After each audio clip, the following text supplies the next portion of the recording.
नमस्कार। संस्कृत पढ़ते समय एक सवाल अक्सर मन में आता है ना?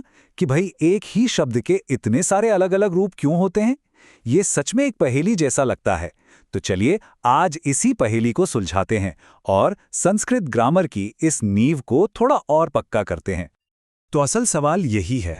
एक शब्द जैसे राम, उसके इतने सारे रूप क्यों? रामः, रामम, रामेण।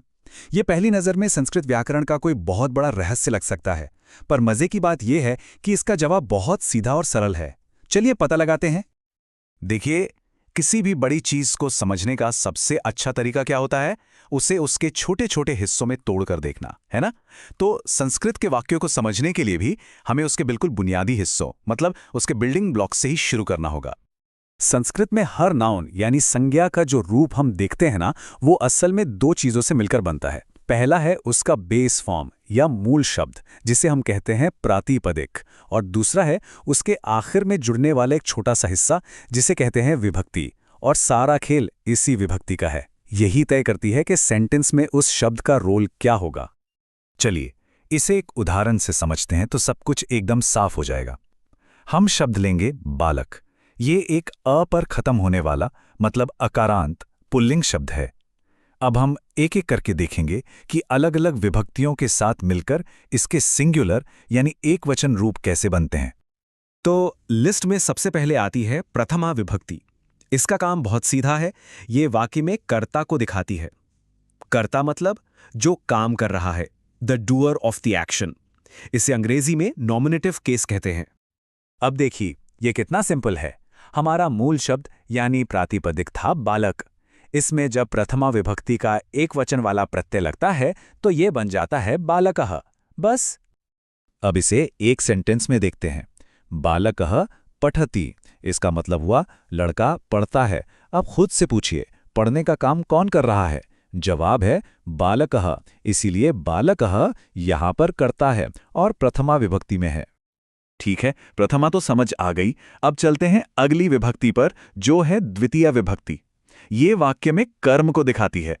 कर्म मतलब वो जिस पर एक्शन का सीधा असर पड़ रहा है, द ऑब्जेक्ट। और यहां पर जैसा कि आप देख सकते हैं, प्रत्यय बदल गया है। हमारे बालक प्रातिपदिक में जब द्वितीय विभक्ति का एक वचन प्रत्यय जुड़ता है तो ये बन जाता है बालकम। इस सेंटेंस को देखिए, शिक्षकः बालकम पश्यति, मतलब शिक्षक लड़के को देखता है। यहां देखने का काम कौन कर रहा है? शिक्षक। तो शिक्षका हो गया कर्ता यानी प्रथमा विभक्ति में। लेकिन देखा किसे जा रहा है? लड़के को। तो एक्शन का असर लड़के पर पड़ रहा है, इसीलिए बालकम यहां कर्म है और द्वितीय विभक्ति में है। बहुत बढ़िया। अब आते हैं तीसरी विभक्ति पर, तृतीया। ये उस साधन या इंस्ट्रूमेंट को दिखाती है जिसकी मदद से कोई काम किया जाता है। इसका मतलब होता है से या के द्वारा, बाय और विथ। तो हमारे बालक प्रातिपदिक से तृतीय एक वचन का रूप क्या बनेगा? ये बनेगा बालकेन। जैसे अगर हमें कहना हो लड़के के द्वारा काम किया गया, तो हम कहेंगे बालकेन कार्यम कृतम। तो हमने पुल्लिंग यानी मैस्कुलिन नाउन का एक बेसिक पैटर्न तो देख लिया। अब चलिए एक नपुंसक लिंग यानी न्यूटन नाउन की तरफ बढ़ते हैं। इसके लिए हम उदाहरण लेंगे फल शब्द का और देखते हैं कि यह बालक से कितना अलग है या कितना मिलता जुलता है। और यहीं पर एक बहुत दिलचस्प चीज सामने आती है।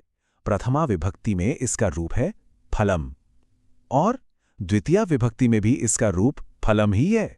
दोनों बिल्कुल सेम टू सेम। ये नपुंसक लिंग की एक बहुत बड़ी खासियत है। तो चलिए अब इन दोनों को, पुल्लिंग और नपुंसक लिंग को, आमने सामने रखकर देखते हैं। यहीं पर वो राज खुलने वाला है जो अ पर खत्म होने वाले इन शब्दों को याद करना एकदम आसान बना देगा। यहां देखिए, एक तरफ है पुल्लिंग के रूप बालकः और बालकम, और दूसरी तरफ है नपुंसक लिंग के रूप फलम और फलम। बिल्कुल साफ साफ दिख रहा है ना, कि जो फर्क है वो सिर्फ और सिर्फ इन्हीं पहली दो विभक्तियों में है। और बस यही है हमारा गोल्डन रूल। अ एंडिंग वाले पुल्लिंग और नपुंसक लिंग शब्दों में फर्क सिर्फ पहली और दूसरी विभक्ति में होता है। तृतीया विभक्ति से लेकर सप्तमी विभक्ति तक इनके एक वचन के रूप बिल्कुल एक जैसे होते हैं। जैसे पुल्लिंग का तृतीया बालकेन था, वैसे ही नपुंसक लिंग का तृतीया फलेन होगा। है ना कमाल की बात? चलिए, तो जो कुछ भी हमने अभी तक समझा उसे फटाफट से समेट लेते हैं ताकि ये सारी बातें दिमाग में अच्छी तरह बैठ जाएं। तो हमने क्या सीखा? पहली बात कि हर नाउन फॉर्म दो चीजों से बनता है, एक बेस स्टेम यानी प्रातिपदिक और एक केस एंडिंग यानी विभक्ति। दूसरी बात, ये विभक्ति ही शब्द का फंक्शन बताती है कि वो सब्जेक्ट है या ऑब्जेक्ट। और सबसे जरूरी बात, अ एंडिंग वाले मैस्कुलिन और न्यूटर नाउन्स के रूप लगभग एक जैसे ही होते हैं सिवाय पहली दो विभक्तियों के। तो एक वचन यानी सिंगुलर फॉर्म्स का रहस्य तो अब खुल गया है। लेकिन कहानी यहाँ खत्म नहीं होती है ना।